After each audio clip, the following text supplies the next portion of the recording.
Hello and welcome to the study table. This is your Satyam. आज हम बात करेंगे इस वीडियो में सबसे फर्स्ट चैप्टर द सेंटेंस के बारे में। तो स्टार्ट करते हैं चैप्टर 1।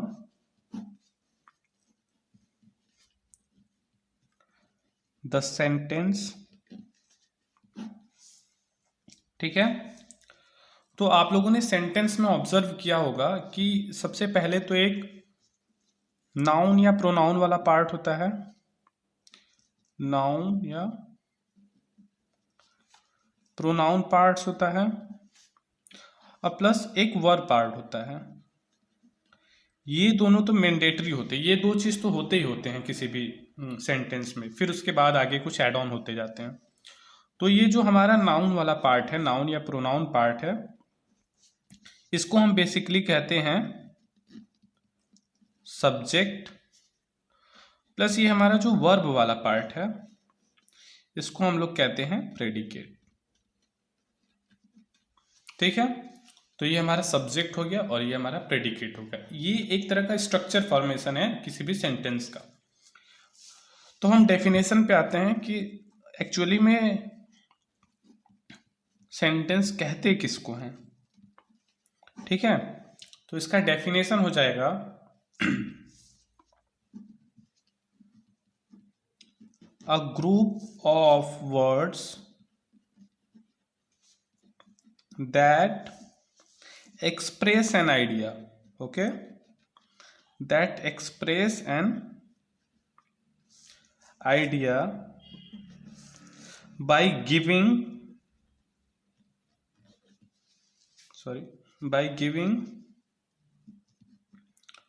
statements,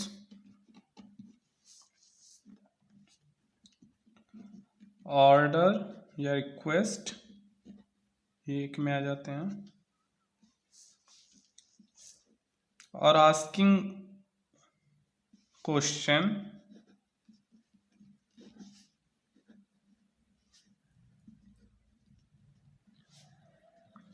और एक्सक्लेमिंग।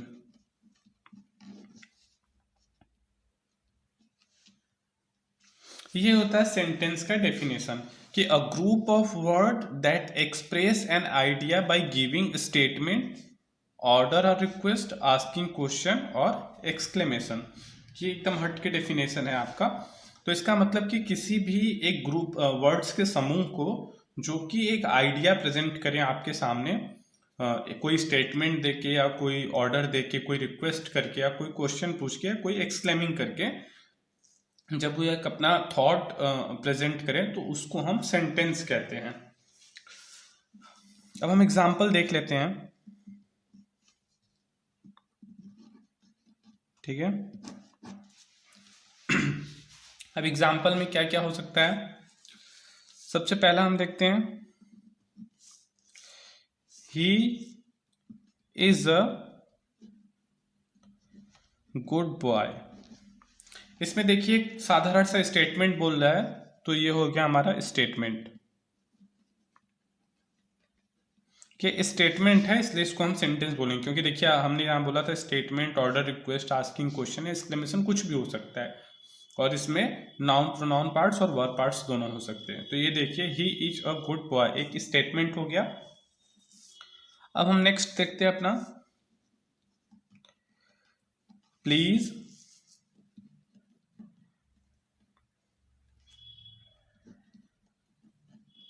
Turn off the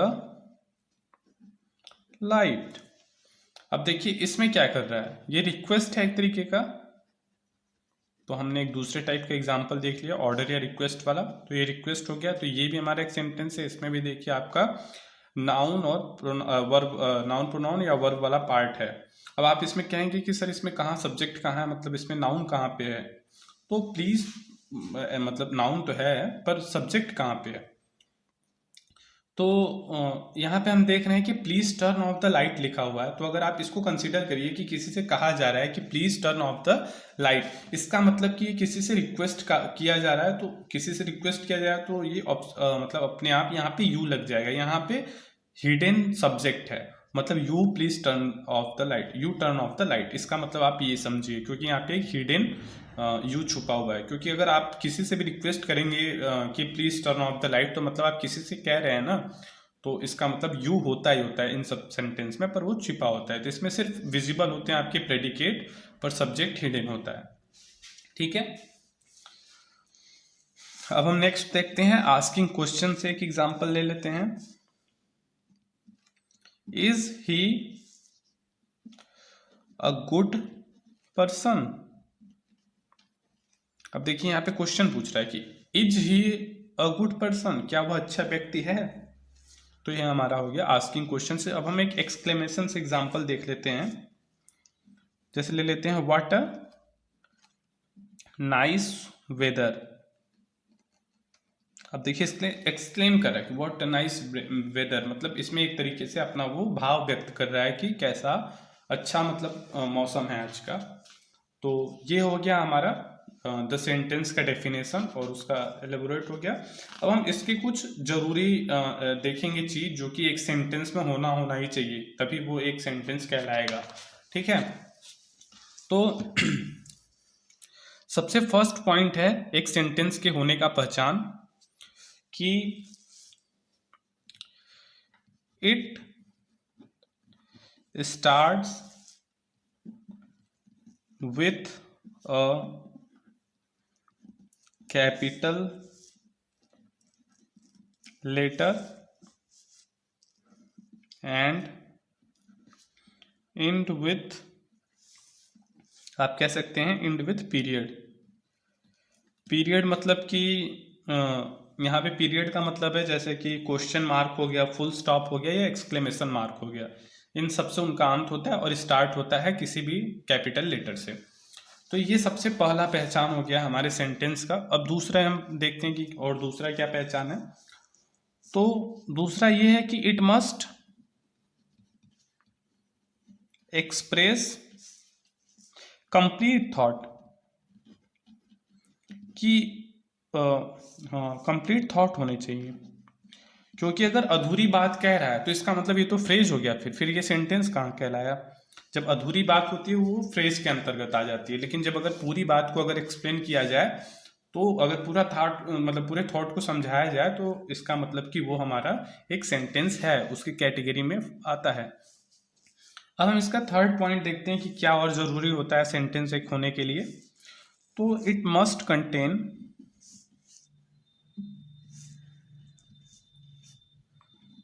at least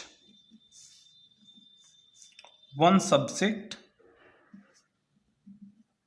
हमने अभी आपको एक पीछे एग्जांपल दिया था एक हिडन सब्जेक्ट का, तो हम यहाँ पे ब्रैकेट में लिख लेते हैं कि हिडन हो या तो विजिबल हो, मतलब सब्जेक्ट हो चाहे जैसे भी हो, एंड वन वर्ब हो।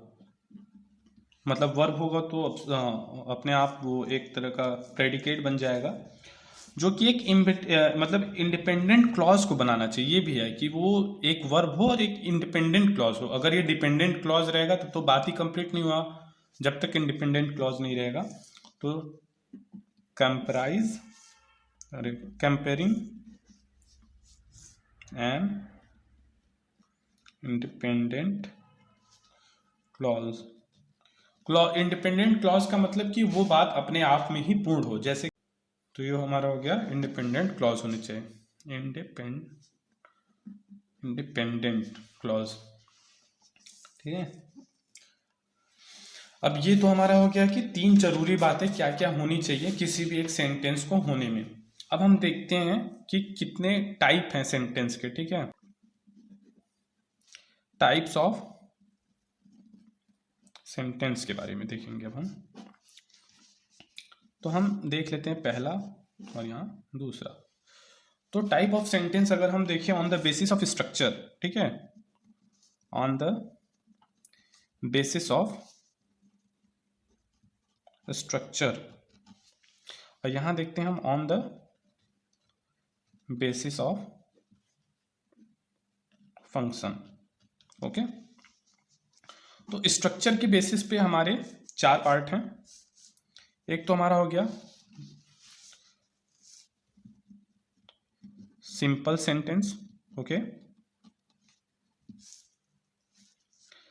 दूसरा हो गया हमारा कंपाउंड सेंटेंस। तीसरा हो गया हमारा कॉम्प्लेक्स सेंटेंस।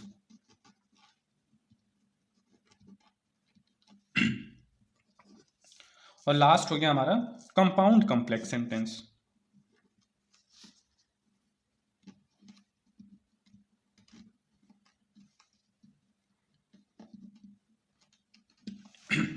तो हमारा स्ट्रक्चर के बेसिस पे ये 4 पार्ट हो गए, simple sentence, compound sentence, complex sentence और कंपाउंड कॉम्प्लेक्स सेंटेंस। अब हम देखते हैं कि हमारा फंक्शन के बेसिस पे कितने टाइप्स हैं। तो अगर हम पहला देखते हैं तो ये है असर्टिव और डिक्लेरेटिव। दूसरा पार्ट है इसका इंपेरेटिव सेंटेंस। थर्ड है इंट्रोगेटिव सेंटेंस। और लास्ट है हमारा एक्सक्लेमेटरी सेंटेंस।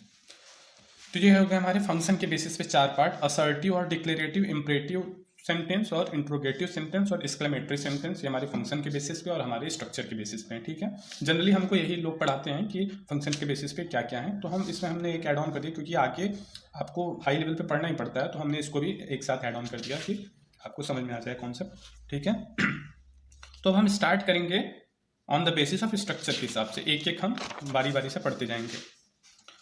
तो हम यहाँ पे लिख देते हैं कि ऑन द बेसिस ऑफ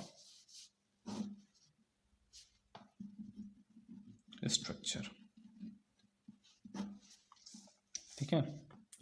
तो फर्स्ट आ जाता है आपका सिंपल सेंटेंस।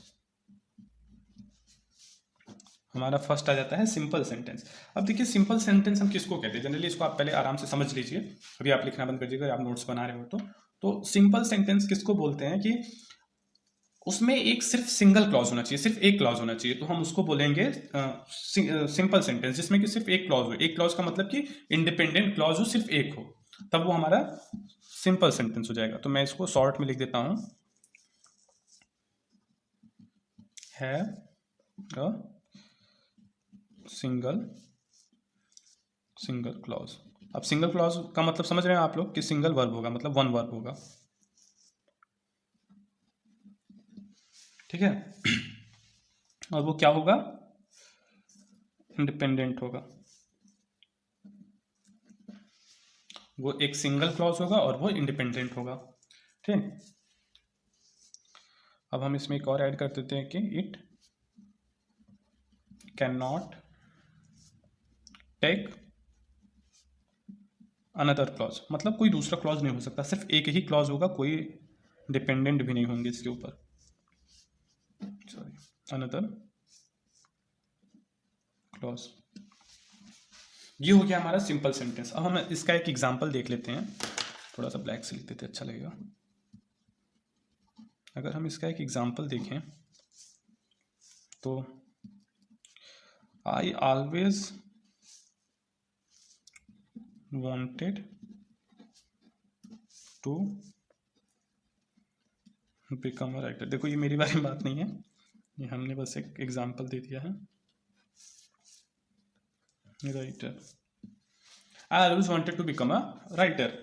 अब देखिए अब ये सिंपल सेंटेंस कैसे, हम इसको कैसे पहचानेंगे, क्योंकि देखिए I always wanted to become a writer, इसमें सिर्फ एक ही वर्ब है, ठीक है, टू बिकम अ राइटर, और इसमें कोई दूसरा वर्ब नहीं है या फिर कामा के साथ या किसी अदर तरीके के साथ ज्वाइंट हो गया, कोई अदर सेंटेंस नहीं है, सिर्फ एक ही सेंटेंस है, सिंगल क्लॉज है, तो इसको हम समझ गए कि हमारा सिंपल सेंटेंस है, ठीक। अगर हम देखते हैं दूसरा अपना टाइप्स जो हमारा है कंपाउंड सेंटेंस, ये तो देखिए आपको नाम से ही पता चल जा रहा होगा ना,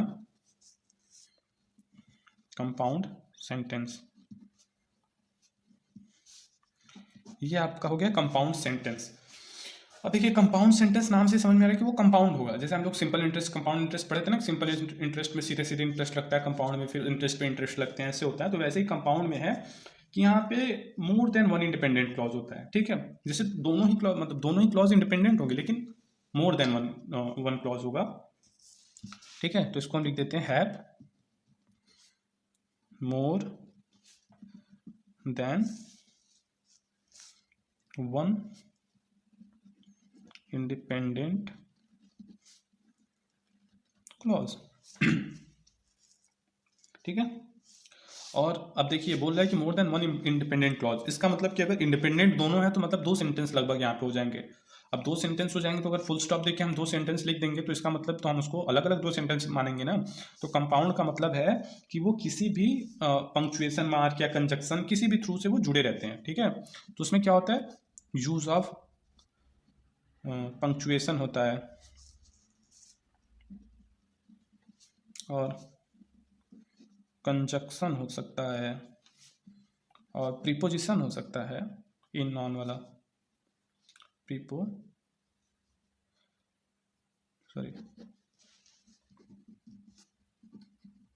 प्रीपोजिशन हो सकता है यहाँ पे, ठीक है। तो ये सब हमारे एक तरह के कंजक्शन है ज्वाइन करने वाले। तो इनके साथ ये हमारे दो इंडिपेंडेंट क्लॉज जब जुड़ के एक सिंगल सेंटेंस बनाते हैं तो हम उसको कहते हैं कंपाउंड सेंटेंस। हम इसका एक एग्जांपल देख लेते हैं, ठीक है। अगर इसका हम एक एग्जांपल देखते हैं तो ये हो जाएगा आपका कुछ सोच लीजिए, हाँ जैसे उसी का हम लेते हैं, जैसे हमने इसका जो पहला लिया था तो इसे में कुछ ऐड कर देते हैं हम लोग। आई always wanted to become a writer,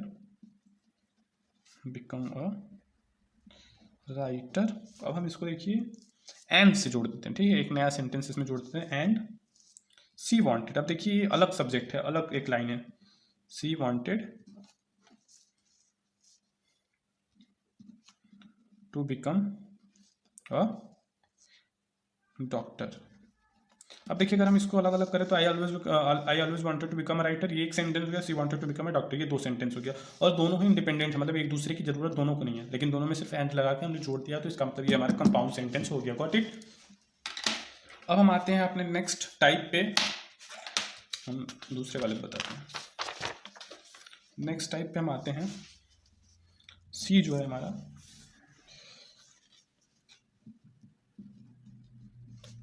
complex sentence. अब देखिए ये भी नाम से पता चला है कि कॉम्प्लेक्स सेंटेंस होगा, कॉम्प्लेक्स मतलब बड़ा ही उलझा हुआ होगा, ठीक है।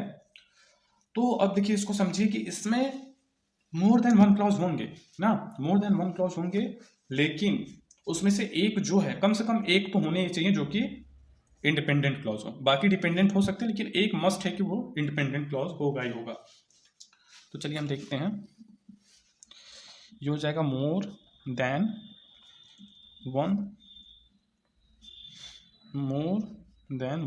क्लॉज कहेंगे, क्योंकि इंडिपेंडेंट क्लॉज नहीं कहेंगे क्योंकि सब इंडिपेंडेंट नहीं होते, एक ही इंडिपेंडेंट है, मोर देन वन क्लॉज, ठीक।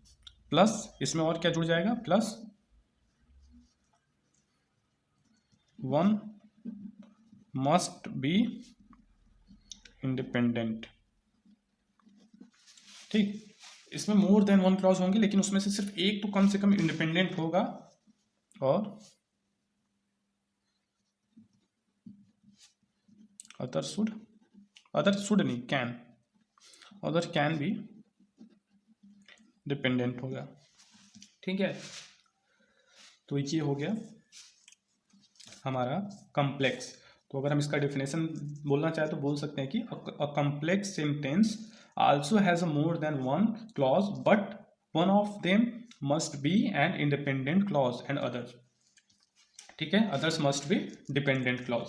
तो हमने दोनों बता दिया कि वन तो मस्ट भी इंडिपेंडेंट होना चाहिए, मोर देन वन क्लॉज होंगे और वन मस्ट भी इंडिपेंडेंट होगा और अदर कैन भी डिपेंडेंट हो सकते हैं। और इनमें भी वही है कि अगर कहीं जुड़े हुए हैं तो कोई भी हम कंजक्शन या प्रीपोजिशन का यूज करके हम इनको जोड़ सकते हैं, ठीक है।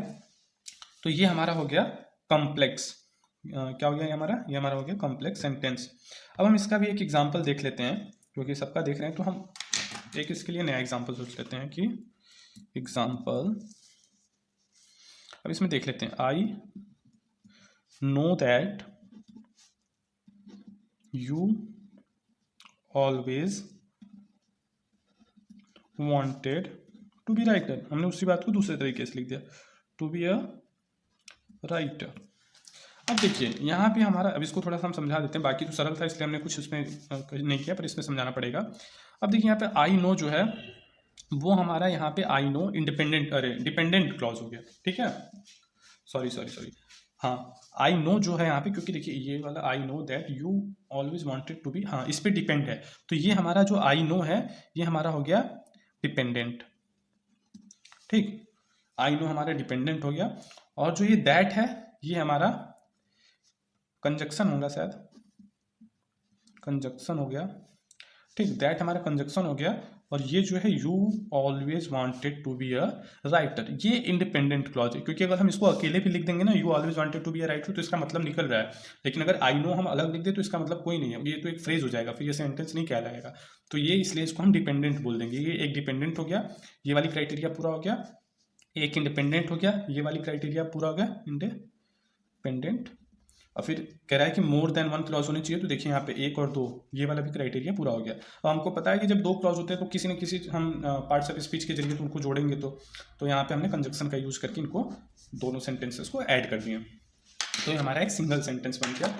अब हम आते हैं अपने फोर्थ टाइप पे, ठीक है, ये हो जाएगा आपका कंपाउंड कॉम्प्लेक्स सेंटेंस। ये हमारा हो गया कंपाउंड कॉम्प्लेक्स सेंटेंस। अब देखिए ये भी नाम से ही पता चल जा रहा है, ये इसमें देखिए कंपाउंड और कॉम्प्लेक्स दोनों आ गया, तो इसका मतलब ये कंपाउंड और कॉम्प्लेक्स का दोनों का मिक्सचर होगा, ठीक है। तो हमने कंपाउंड में क्या पढ़ा था कि दो होंगे, दोनों इंडिपेंडेंट क्लॉज होंगे और उनको किसी भी प्रीपोजिशन कंजक्शन से जुड़ा हुआ होगा। और कॉम्प्लेक्स में हमने क्या पढ़ा कि एक तो कम से कम इंडिपेंडेंट होना चाहिए, बाकी एक डिपेंडेंट हो सकता है, वो भी प्रीपोजिशन कंजक्शन से जुड़ा होगा, ठीक है। तो हम इसको समझते हैं कि हमने कंजक्शन में बोला, अरे पहले हमने कंपाउंड में क्या क्या बोला था, ये लिख लेते हैं। कंपाउंड में हमने बोला था कि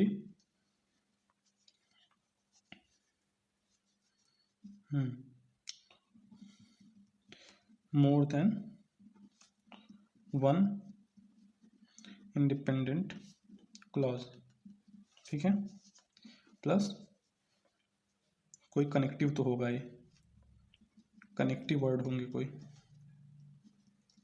ठीक है। ये दो चीज़ हमने कंपाउंड में बोला था।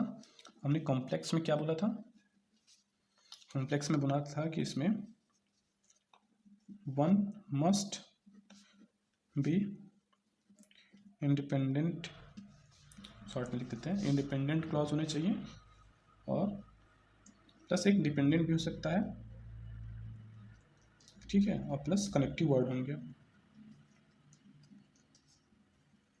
अब हम देखिए इन दोनों से कैलकुलेट करके अपना नया डेफिनेशन निकाल सकते हैं, क्योंकि देखिए मोर देन वन इंडिपेंडेंट क्लॉज मतलब कि आप मान लीजिए कि दो इंडिपेंडेंट क्लॉज हो सकते हैं, मतलब मोर देन वन इंडिपेंडेंट क्लॉज हो सकते हैं, और डिपेंडेंट क्लॉज भी एक हो सकता है, और कनेक्टिव वर्ड भी हो सकते हैं। तो ये दोनों तो कॉमन हो गया दोनों में, तो इनको हम एक ले लेते हैं। तो सबसे पहले हम लिख लेंगे कि इसमें मोर देन वन इंडिपेंडेंट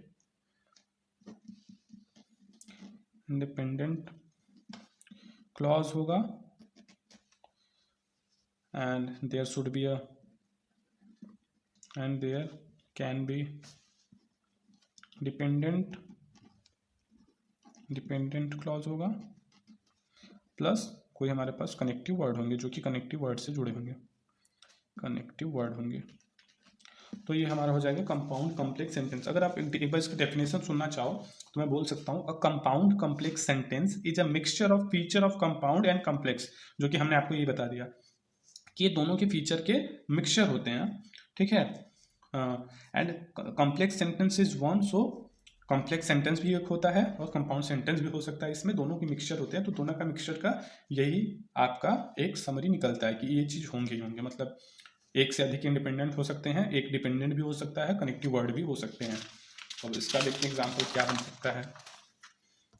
तो हम उसी सेंटेंस को बनाते हैं जो हमने उसमें बनाया था, I know that you always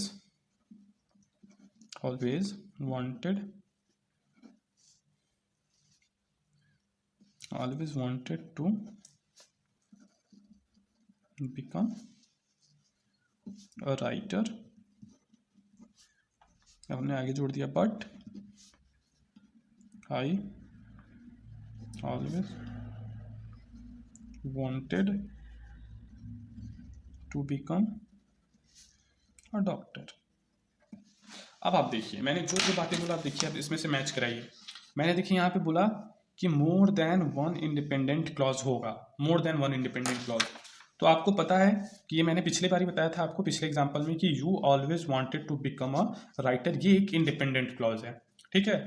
फिर दूसरा इंडिपेंडेंट क्लॉज है I always wanted to become a doctor, ये भी एक तरह का इंडिपेंडेंट क्लॉज है। अगर दोनों को अलग अलग लिख दें तो भी इनका सेंटेंस पूरा है, कोई दिक्कत नहीं है।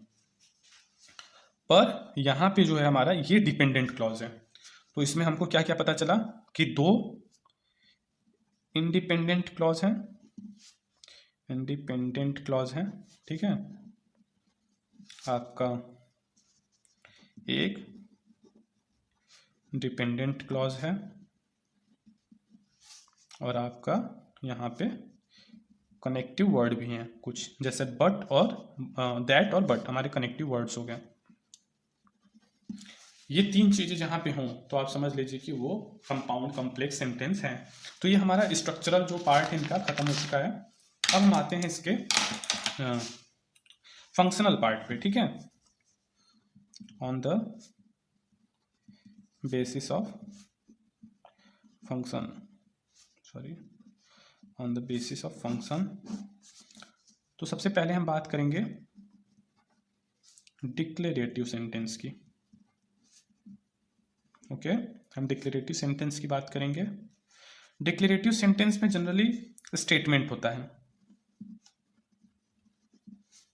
स्टेटमेंट होता है, वो भी सिंपल स्टेटमेंट, कोई भी एक सिंपल स्टेटमेंट होता है तो वो डिक्लेरेटिव सेंटेंस हम कहते हैं, जिसमें कि कोई भी डिक्लेरेशन दिया जा रहा हो या किसी भी एक्सप्रेशन को या किसी भी थॉट फीलिंग को हम डायरेक्ट बस एक स्टेटमेंट पे बोल दे तो हमारा डिक्लेरेटिव सेंटेंस हो जाता है। जैसे एग्जाम्पल में देखिए, I am very happy today, ये एक तरह का डिक्लेयर कर दिया उसने ना कि I am very happy today, तो ये एक तरह का हमारा डिक्लेरेटिव सेंटेंस हो गया। अब हम आते हैं second imperative sentence. Imperative sentence अगर हम समझे तो इसमें एक तरह के हम रिक्वेस्ट और ऑर्डर की बात करते हैं। तो जिस सेंटेंस में हमारा, जिस सेंटेंस को पढ़ के ऐसा लगे कि रिक्वेस्ट या ऑर्डर दिया जा रहा हो, ठीक है, या सॉरी ऑर्डर अच्छा वर्ड नहीं है, कमांड हम यूज कर लेते हैं, ठीक, ऑर्डर या कमांड हो तो आप समझ लीजिए कि वो इंपरेटिव सेंटेंस है। अब जैसे इसका भी हम एक एग्जांपल देख लेते हैं, प्लीज सिट डाउन।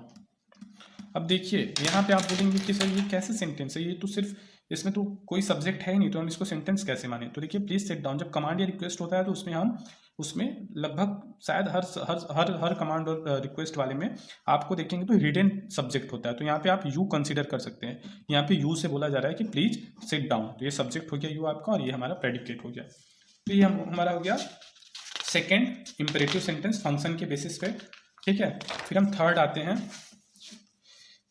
थर्ड है हमारा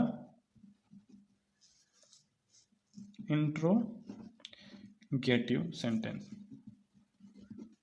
इंट्रोगेटिव सेंटेंस के बारे में हम यहाँ पे बात कर रहे हैं।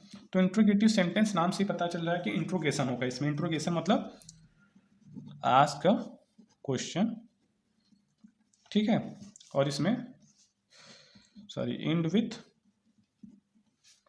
क्वेश्चन मार्क, इसमें क्वेश्चन मार्क से एंडिंग होती है। स्टार्ट तो पता ही है आपको, फर्स्ट लेटर कैपिटल होता है। तो हम अगर इसका भी एक एग्जांपल देख लेते हैं, डू यू नो हिम।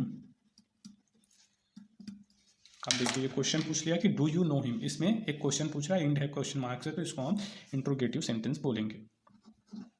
अब हम आते हैं लास्ट, हमारा जो है डी या कह सकते हैं fourth exclamatory sentence. Okay guys, exclamatory sentence, तो इसका नाम से ही पता चल रहा है कि एक्सक्लामेटरी मतलब एक्सक्लेमिंग होगा इसमें, ठीक है। इसमें भावना व्यक्त करेंगे हम, जो सडन स्ट्रॉन्ग फीलिंग होती है हम उसको दिखाएंगे यहाँ पे, कह सकते हैं इसको सडन स्ट्रॉन्ग फीलिंग। अब जैसे अगर हम इसका एक एग्जांपल देखें तो ये इसमें इमोशन होते हैं ज़्यादातर, जो जितनी इमोशनल बातें होते हैं सब एक्सक्लेमेटरी सेंटेंस में आ जाते हैं। जैसे कि एग्जांपल है आपका what a day it was, मतलब आज का दिन, क्या दिन था आज का, ऐसे बोलते हैं लोग, क्या दिन था आज का, मतलब जो बहुत मजा आता है तो बोलते हैं कि क्या दिन था आज का। तो ये अपना उन्होंने एक फीलिंग, स्ट्रॉन्ग फीलिंग आपको दिखाया, तो ये हमारा हो गया एक्सक्लेमेटरी सेंटेंस, ठीक है। तो ये हमारा सेंटेंस का लास्ट टॉपिक था, एक्सक्लेमेटरी सेंटेंस। तो हमने इस चैप्टर 1 सेंटेंस में हमने क्या क्या पढ़ा, हमने सेंटेंस के डेफिनेशन पढ़ी, सेंटेंस का हमने पार्ट्स पढ़ा जो कि सब्जेक्ट और प्रेडिकेट पार्ट्स था, और फिर हमने इस सेंटेंस का 2 क्लासिफिकेशन पढ़ा, एक on the basis of structure और on the basis of function. और on the basis of structure में हमने 4 पार्ट पढ़े थे, ठीक है। 4 पार्ट कौन थे, जो कि पहला था सिंपल सेंटेंस था, और दूसरा था आपका कंपाउंड सेंटेंस, तीसरा था आपका कम्प्लेक्स सेंटेंस, और चौथा था आपका कंपाउंड कम्प्लेक्स सेंटेंस, जिसका हमने डेफिनेशन और मतलब डेफिनेशन क्या एक तरह से फीचर्स हमने पढ़े थे, और उसका हमने एक एक एग्जांपल से समझा था। फिर उसके बाद हमने on the basis of function पढ़ा, जिसका पहला था आपका डिक्लेरेटिव सेंटेंस और इम्परेटिव, फिर इंट्रोगेटिव, और ये लास्ट हमने अभी अभी पढ़ा एक्सक्लेमेटरी सेंटेंस। तो thank you everyone for watching this video. If you first on my channel, so please subscribe my channel. If you like my video, so please hit the button of like to give me some motivation to do work toward you. और हम ऐसे ही आपके लिए series मतलब series बनाते जाएंगे हम। अभी हमारा फर्स्ट चैप्टर था जो कि सेंटेंस था, अभी हमने नेक्स्ट वीडियो हमारा जो है वो इसके मतलब पार्ट्स के बारे में हम डिटेल में बात करेंगे, जो कि हमने सब्जेक्ट और प्रेडिकेट पढ़ा, हमने सब्जेक्ट और प्रेडिकेट के बारे में पूरा डिटेल से पढ़ेंगे और उसके एग्जाम्पल भी सॉल्व करेंगे नेक्स्ट वीडियो में। So thank you for watching this video.